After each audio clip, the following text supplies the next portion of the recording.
থাকা দুইজন মেয়ে ড্রয়িং রুমের একটা কোনায় দাঁড়িয়ে আছে। ভিতর থেকে শব্দ আসছে ভাঙচুরের। ঘন্টাখানিক এমন হওয়ার পর সবকিছু স্বাভাবিক হয়ে আসে। ভাঙচুরের শব্দ কমে যায়, সাথে সাথেই দুইজন মেয়ে উপরে চলে যায়। ঘরে যে দেখতে পায় ঘরের সবকিছু এলোমেলো, কাচের জিনিসপত্র ভেঙে চুরে একাকার। মেঝের কিছু কিছু জায়গায় রক্তের ছোপ ছোপ দাগ। অন্তঃপর তারা তাকালো ঘরের মালিকের দিকে। দুই হাঁটু ভাঁজ করে মুখ গুজে কান্না করছে তে, হাত থেকে টুপটুপ করে রক্ত পড়ছে। কাচের জিনিসপত্র ভাঙতে যে ডান হাতের অনেকটাই কেটে গেছে। মহিলা মেড এসে তের মাথায় আলতো করে হাত রাখলো। তে চোখ তুলে তাকালো মহিলা মেডের দিকে। ওনাকে যিশুমা বলেই ডাকে। যিশুকে দেখে তে তার কোলে মাথা রাখলো। যিশু বুঝতে পারলো তে এখন ভালোবাসা খুঁজছে। মেয়েটার দুনিয়াতে ভালোবাসার কেউ নেই। একা একটি মেয়ে ভালোবাসা ছাড়া বসবাস করছে। ভালোবাসার কাঙাল হয়ে আছে তে। যিশু তের মাথায় হাত বুলিয়ে দিয়ে বলল, কি হয়েছে তোমার? যিশুর কোলে মাথা রাখা অবস্থায় তের চোখ দিয়ে পানি পড়তে থাকে। মুছে না ওই পানি। শূন্যে তাকিয়ে বলে, সবার জীবন যুদ্ধে এই তে জিতে গেলেও নিজের জীবন যুদ্ধে এই তে হেরে গেছে। কেন হারলাম আমি বলতে পারো? হয়তো তোমার প্রতিপক্ষ অনেক বেশি শক্তিশালী। ভিতরে ভিতরে এমন কোনো শক্তি আছে যা তুমি জানো না। চোখের অগোচরে হয়তো তোমার ক্ষতি করে দিচ্ছে। আমার এখন কি করা উচিত যিশুমা? ধৈর্য ধরো। তোমার মায়ের জীবনে তো কম ঝড় যায়নি, তাও তিনি ধৈর্য ধরেছিলেন। তোমাকেও ধৈর্য ধরতে হবে। মা ধৈর্য ধরে মুখ বুজেছিল বলেই তো সে আজ পুরো দমে হেরে গেছে। কই, মা তো এখন আর তের কাছে নেই।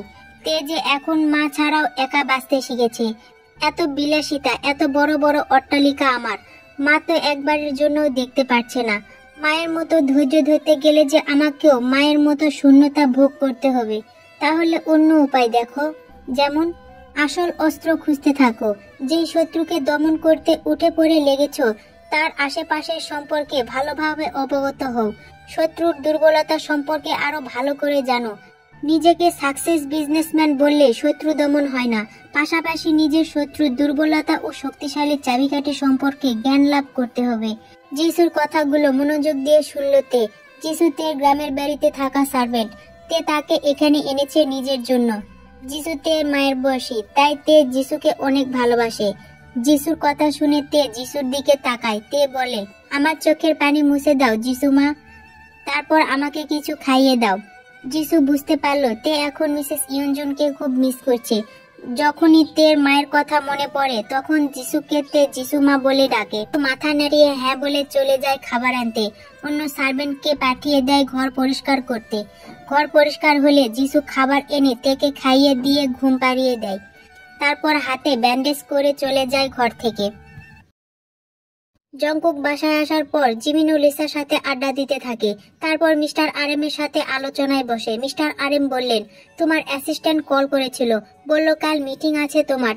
এটা নাকি ফ্যাশন হাউসের সাথে করা হবে। ফ্যাশন হাউসের কোম্পানির উদ্বোধনে তোমাকে ওয়েলকাম করার জন্য ডাকা হয়েছে।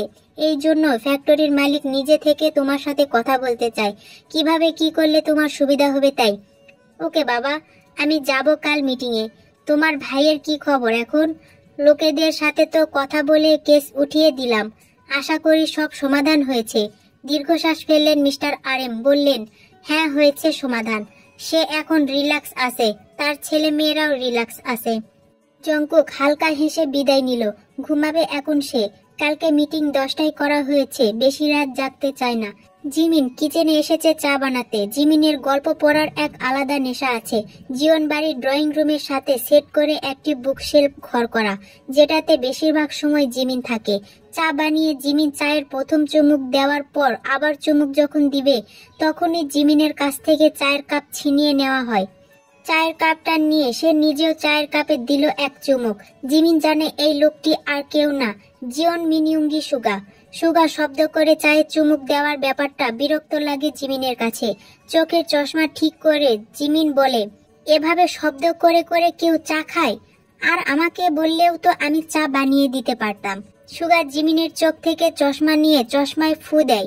তারপর একটু পরিষ্কার করে জিমিনের চোখে চশমা পরিয়ে দেয়। তারপর বলে, তুই আমাকে হয়তো অন্য চা বানিয়ে দিবি, কিন্তু বিশ্বাস কর, তোর ছোঁয়া লেগে যে স্বাদ এই চায়ে আমি পাই এটা অন্য কোনো চায়ে পেতাম না।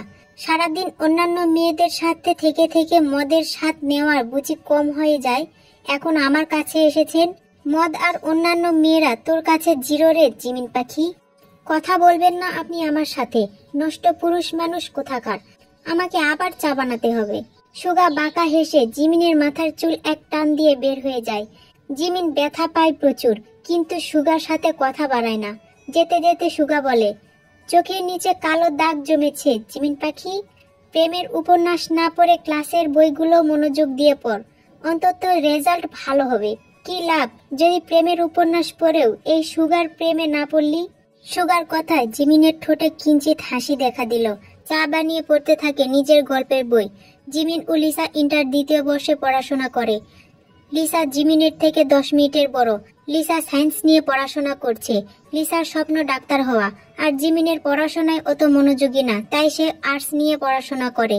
জিমিনের কোনো স্বপ্ন নেই, তবে জিমিনের নেশা গল্পের বইয়ের প্রতি। সকালে জংকুক ও জেহব সাথে তের অ্যাসিস্ট্যান্ট বসে আছে একটি কক্ষে। মিটিং এর জন্য জংকুককে ডাকা হয়েছে, অথচ তে এখনো আসেনি। তের লোকেরা কল করতে থাকে তেকে।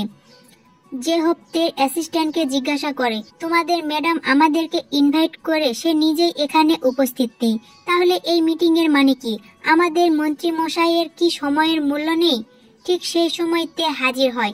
তে বলে, মন্ত্রী মশাইয়ের সময়ের দাম আছে বলেই তো কারেক্ট টাইমে তে এসেছে। 10টায় মিটিং, মন্ত্রী মশাইয়ের যদি তাড়াহুড়া বেশি থাকতো তাহলে আগে থেকেই বলে দিত, আমরা তার সুযোগ বুঝে সময় নিতাম। 10টা বলেছি ঠিক কাটায় কাটায় 10টায় পৌঁছেছি, 1 মিনিট এদিক ওদিক করিনি। তেকে দেখে জংকুক জেহবকে হাতের ইশারায় চুপ করতে বলে। জেহব জংকুকের কাছেই ছিল। জংকুক জেহবের কানে কানে বলে, ফার্স্ট অ্যান্ড লাস্ট ওয়ার্নিং দিচ্ছি তোমাকে, আমার মায়াবতীর জন্য আমি সবকিছু সহ্য করব, তুমি এর ভিতরে বাম হাত ঢুকাবে না। কিন্তু স্যার, ওনার জন্য তো আপনি 5 মিনিট অপেক্ষা করলেন, আমার মায়াবতীর জন্য অপেক্ষা করব না তো কি তোমার জন্য অপেক্ষা করব? কি বলতে চাও তুমি? এই বয়সে বউ না খুঁজে পিয়ের লেজ ধরে থাকবো? জেহব আর কিছু বলে না। এই বেটার বউ না হয়েই বউ বউ বলে মুখে ফেনা উঠিয়ে দিচ্ছে। বউ হওয়ার পর কি করবে কে জানে। জংকুক ওতে কথা বলে উদ্বোধনের সময় ও নিয়ম কানুন ঠিক করে নিল। জংকুকের মতামতের উপরে ডিপেন্ড করেই উদ্বোধন করা হবে। মিটিং শেষে তে জংকুক ও জেহব বাদে সবাই চলে যায়। জংকুক জেহবকে ইশারা করে যেতে বলে। জেহব চলে যায় মিটিং রুম থেকে। তে তার পেপারস গুলো নিয়ে বের হবে, ঠিক তখনই জংকুক এসে তের ডান হাত ধরে বলে, হাত কেটেছে কিভাবে? তে এক ঝটকায় হাত ছড়িয়ে বলে, তের অনুমতি ব্যতীত তের শরীরে কেউ টাচ করতে পারে না, মাইন্ড ইট মিস্টার জিয়ন জংকুক। বলে যেই তে ঘুরে তাকায়, অমনি জংকুক আবারও তের বাম হাতের বাহু ধরে নিজের কাছে আনে। তেকে এক ঝটকায় টেনে টেবিলের উপর বসিয়ে তের দুই পাশে হাত রাখে। তারপর তের চোখে চোখ রেখে তেকে বলে, আব্বে এই মায়াবতী। জিয়ন জংকুক কারো অনুমতিতে চলে না, কেউ অধিকার দিক বা না দিক, অধিকার কেড়ে নিতে জানে এই জিয়ন জংকুক। একবার যখন এই তের মায়াতে জংকুকের মনের ঘন্টা বাজতে শুরু করেছে, মনে রাখবে এই মায়াবতী শুধু আমার। বলে জংকুক চলে যায়। জংকুক যাওয়ার পরও তে টেবিলের উপর বসে জংকুকের কথাগুলো ভাবছে। আজ প্রথম কেউ তার প্রতি অধিকার নিয়ে কথা বলেছে। স্নিমিত হাসলো তে, বার কয়েক আওড়ালো, জিয়ন জংকুক, ডিয়ার মন্ত্রী মশাই। সাউন্ড বক্সে সফট গান চলছে, সেই সাথে নিজেকে সুন্দরভাবে ফুটিয়ে তুলেছে তে। গানের তালে তালে নিজেকে সাজাচ্ছে। নীল শাড়ি, চোখে মোটা গাঢ় কাজল, ঠোঁটে গাঢ় গোলাপি লিপস্টিক, চুলগুলো কাঁধ অব্দি পাম্প করে রাখা, চুলের কিছু কিছু অংশ লাল কালার করা, এছাড়া মুখে আর কোনো এক্সট্রা মেকআপ দেয়নি। যিশু এসেছে তের ঘরে।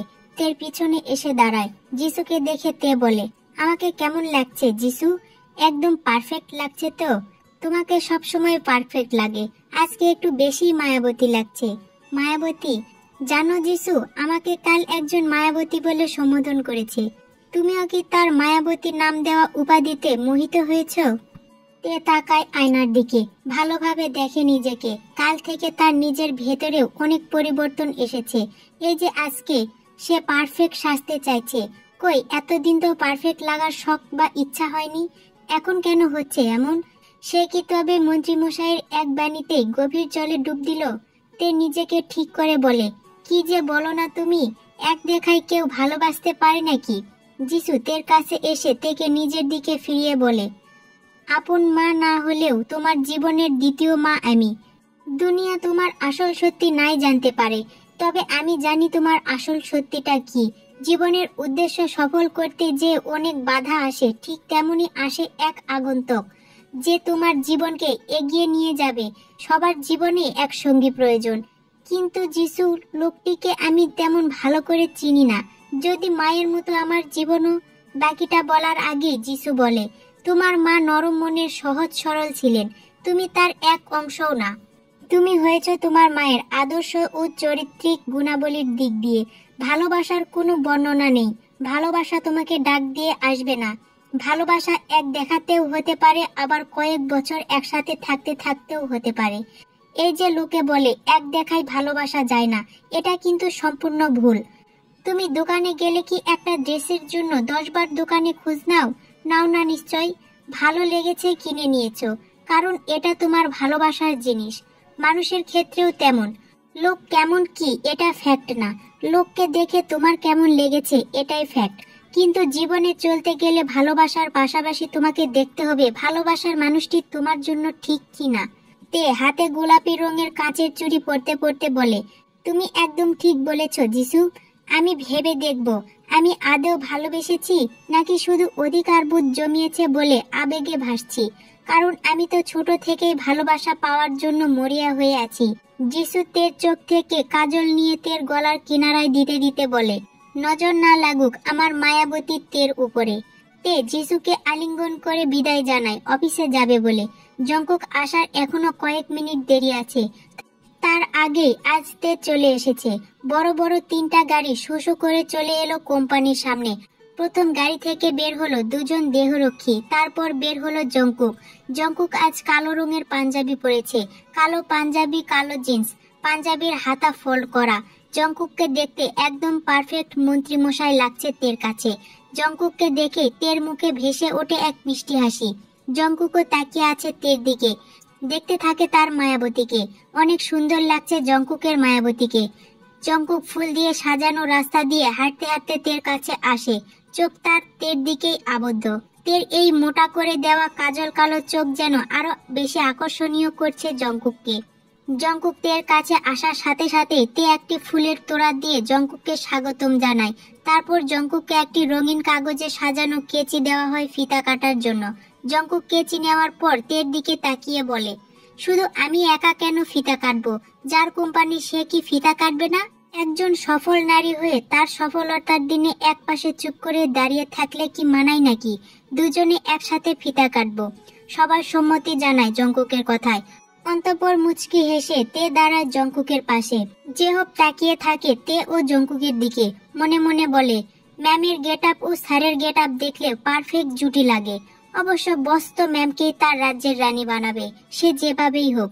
তে ও জঙ্কুক একসাথে ফিতা কাটার জন্য কেচি ধরতে গেলে একজনের হাতের সাথে আরেকজনের হাতের ছোঁয়া লেগে যায়। তে এই প্রথম কোনো ছেলের হাত ধরলো নিজে থেকে। তে সবসময় ছেলেদের থেকে দূরেই থেকেছে। কেউ তাকে প্রপোজ করতে আসলে পাত্তা পায় না। সেই তে যখন কারো থেকে মায়াবতী সম্বোধন পেয়ে আবার ভালোবাসার অধিকার পায়, তখন তার হালকা ছোঁয়ার মনের ভিতরে দুর্বলতা সৃষ্টি করে। তের মনের ভিতরেও জঙ্কুকের জন্য দুর্বলতা তৈরি হয়েছে। জঙ্কুক তের চোখের দিকে তাকিয়ে আছে, তেও জঙ্কুকের চোখের দিকে তাকিয়ে আছে। তে কোনো এক ঘুরে চলে যায়, কিন্তু জঙ্কুকের হুঁশ আছে।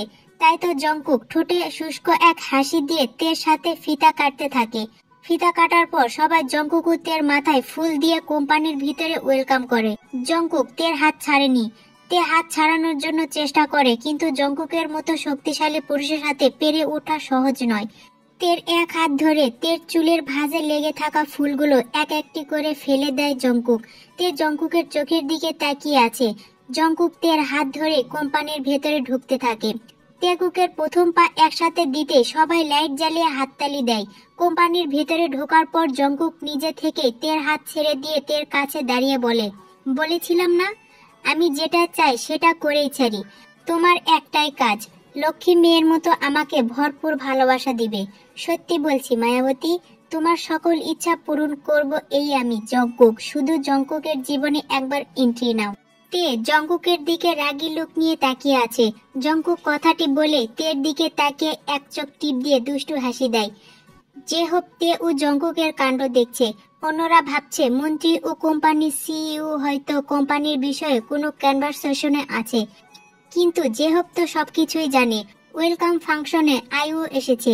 আয়ু জেহবের কাছে এসে বলে, এই বুঝি তোমার বসের মায়াবতী? হ্যাঁ, এনার জন্যই তোমার থেকে আমাকে 2 রাত আলাদা থাকতে হয়েছে, আরো তো আছে 3 রাত। এদিকে দেখো এরা কি সুন্দর একসাথে গল্প করছে। আয়ু হেসে দেয় জেহবের কথায়। জেহব মূলত থাকতে চেয়েছিল আয়ুর কাছে, যতই জঙ্কুক বলুক 5 রাত আলাদা থাকবে। জঙ্কুক তো আর যে দেখছে না তাদেরকে। আয়ু ইচ্ছা করে জেহবকে শাস্তি দিয়েছে। এখনো আয়ুর পরিবার কথা বলে না আয়ুর সাথে। এইটুকু শাস্তি তো জেহবের প্রাপ্য। তে ও জঙ্কুক এখন আলাদাভাবে আলাদা ক্লায়েন্টদের সাথে কথা বলছে। তখনই সেখানে হাজির হয় পুরো জিওন ফ্যামিলি। মিস্টার আরএম এনেছেন তাদের। তে তাদের দেখে এক ডেভিল হাসি দিয়ে বলে, welcome to the Hall family. Sugar ও জিমিন ও লিসা অবাক হয়ে তাকায় তের দিকে। এই মেয়ে তো সেদিন মাজারে ঝামেলা করেছিল। বাবা চাচারা যদি এই মেয়ের সাথে সম্পর্ক রাখতে পারে তাহলে তাদের আর কি। তাই তারা কোনো বাক বিতর্কে না জড়িয়ে নিজেদের মতো এনজয় করতে শুরু করে। মিস্টার আরএম এসে তের সাথে আলাদা কথা বলে। মিস্টার সুবিন তার মতো অন্য কলিগ পেয়ে কথা বলছে। মিস্টার আরএম এর কাছে তের কথা বলা ও চলাফেরা খুবই ভালো লাগে। তের ভিতরে যে প্রতিভা আছে তিনি সেগুলো তার জিমিন ও লিসার ভিতরেও দেখতে চান। আজকালকার মেয়েদের তো এমনই হওয়া উচিত। সুগা চলে যায় ড্রিঙ্ক সেক্টরে। সেখানে সে এখন তার তৃষ্ণা মেটাবে। রোজ, লিসা ও জিমিন মিলে এক জায়গায় দাঁড়িয়ে আছে। হঠাৎ করে কিছু কাপল কলিগ বলে ওঠে, এখন আমাদের কাপল ডান্স হোক। কোম্পানির গ্র্যান্ড ওপেনিং হয়েছে আজ। সবকিছু আলিশান ভাবে গড়ে তুলেছেন মিস্ত্রি। এখন আপনার জন্য আমরা কিছু কাপল ডান্স পারফরমেন্স উপহার দিয়ে অনুষ্ঠানের আনন্দ আরো বেশি করে বাড়িয়ে দিতে চাই। তে খুশি হয়ে বলে ওঠে, শিওর, আপনাদের এই আনন্দে আমার অনুষ্ঠান আরো ভালোভাবে পরিপূর্ণ হবে। সবাই হাততালি দিয়ে ডান্স করতে থাকে। সব লাইট বন্ধ করে ক্ষুদ্র ক্ষুদ্র ঝাড়বাতি জ্বলছে এখন। কিছু কাপল সফট গানের সাথে ডান্স করছে, তো কিছু মানুষ উপভোগ করছে। আবার কিছু কিছু ছেলে মেয়েরা ড্রিঙ্ক নিয়ে ব্যস্ত। ডান্সের সময় সুগা আসে জিমিনের সামনে। জিমিনের সামনে এসে জিমিনের দিকে হাত বাড়িয়ে বলে, will you be my dance partner Jimin পাখি? জিমিন বিরক্ত হয়ে তাকায় সুগার দিকে, বলে, নট ইন্টারেস্ট। সুগা কোনো প্রতিক্রিয়া না করে চলে যেতে নেয়। ঠিক তখনই ধাক্কা লাগে সুগার বয়সী এক মেয়ের সাথে। মেয়েটির নাম জেনি। এই জেনি কিন্তু সেই জেনি নয়। সুগাকে দেখে বলে, হেই হ্যান্ডসাম, আমার সাথে কাপল ডান্স করবে? নট ইন্টারেস্ট বলে সুগা আবার চলে গেল ড্রিঙ্ক সেক্টরে। জিমিন কোনো প্রতিক্রিয়া জানালো না। সে তার মতো কিছুক্ষণ নীরব থেকে এদিক ওদিক তাকায়। সেখানে তের অ্যাসিস্ট্যান্ট নাম ইউনো। সে আর জেহব মিলে নিজেদের মতো চারপাশে দেখাশোনা করছে। 2 অ্যাসিস্ট্যান্টের কানে ব্লুটুথ কানেক্ট। বাইরের সিকিউরিটির সাথে তাদের কানেকশন চলতে থাকে। জিমিন যায় ইউনোর কাছে। ইউনোকে উদ্দেশ্য করে জিমিন বলে, আপনি আমার সাথে ডান্স করবেন? ইউনো না বলবে তার আগে জিমিন ইউনোর হাত ধরে ডান্স ফ্লোরে নিয়ে আসে। দুজন একসাথে কাপল ডান্স করতে থাকে। সুগা জিমিনের দিকে তাকিয়ে শক্ত করে ড্রিঙ্কসের গ্লাস ধরে। কিছুক্ষণের মধ্যেই কাঁচ ভেঙে কিছুটা কাঁচের টুকরো সুগার হাতে ঢুকে যায়। টপ টপ করে রক্ত পড়তে থাকে সুগার হাত থেকে। জিমিন খেয়াল করেনি সেদিকে। কিভাবে খেয়াল করবে? ডান্সের সময় তো জিমিন তাকায়নি সুগার দিকে। যখন সে বোঝাতে চায় যে তার জীবনে সুগার মূল্য নেই, তাহলে কেন তাকাবে সে সুগার দিকে? তে দূর থেকে সুগার কাণ্ড কারখানা দেখতে থাকে। তে কিছুটা অনুমান হয়েছে সুগা জিমিনের প্রতি দুর্বল। এবার যেন তে সুযোগ পেল কোনো কিছু করার। মিস্টার সুবিনের বংশীয় পুত্র সুগা। একেই করতে হবে তের আসল শিকার। তের তরুপের তাস হবে জিওন মিনয়ঙ্গি সুগা। মিস্টার আরএম অনেক আগে মিস্টার সুবিনের কাছে গেছে। তখনই এগুলো ভাবছিল তে। তের ভাবনার বিচ্ছেদ ঘটে জঙ্কুকের কথায়। জঙ্কুক এসে দাঁড়ায় তের পাশে, বলে, আজ অন্যদের কাপল পারফরমেন্স দেখছি আর আফসোস করছি। ইস, মন্ত্রী না হয়ে যদি সাধারণ কোনো ব্যবসায়িক হতাম, তখন তোমার সাথে কাপল ডান্স করতে পারতাম। তে তাকায় জঙ্কুকের দিকে, কিছু না বলে আবার দেখতে থাকে সবার ডান্স। জঙ্কুক দেখেছে অনেক হ্যান্ডসাম ছেলেরাই তের দিকে তাকিয়ে আছে, তের প্রশংসা করছে। জঙ্কুক এবার একটু হিংসা হলো। তেকে উদ্দেশ্য করে বলল, এরপর থেকে চোখে কাজল আর ঠোঁটে লিপস্টিক দিবে না। তোমার এই ডাগর ডাগর চোখ আর গোলাপি ঠোঁটের নেশা শুধুমাত্র আমি একা ভোগ করব। জিওন জঙ্কুক তার মায়াবতীর দিকে কারো নজর দেওয়া সহ্য করবে না।